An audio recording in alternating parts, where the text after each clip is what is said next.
Gas মিনাজ ব্লগলৈ স্বাগতম জনাইছোঁ আৰু আশা কৰিছোঁ সকলো ভালে আছে।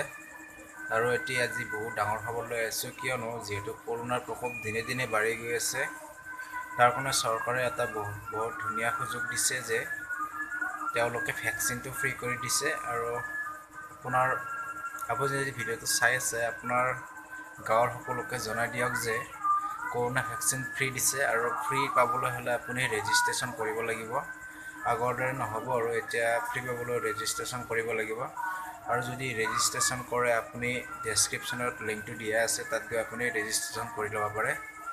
আৰু সকলোকে জনাই দিছোঁ, কৰোণা যিহেতু দিনে দিনে বাঢ়ি গৈ আছে, আপোনালোকে ঘৰত থাকক, সুৰক্ষিত থাকক। আৰু ক'ৰবাত গ'লে আপোনালোকে মাস্ক পিন্ধি যাব আৰু বিনা মাস্কে আপোনালোকে ঘূৰিব নালাগে, কৰোণা যিহেতু বাঢ়ি গৈ আছে। আৰু এইটো খবৰ দিবলৈ আপোনালোকৰ মাজলৈ আহিলোঁ। আৰু আপোনালোকে ডেছক্ৰিপশ্যনত লিংকটো দিয়া আছে, তাত গৈ ৰেজিষ্ট্ৰেশ্যন কৰি লওক সোনকালে।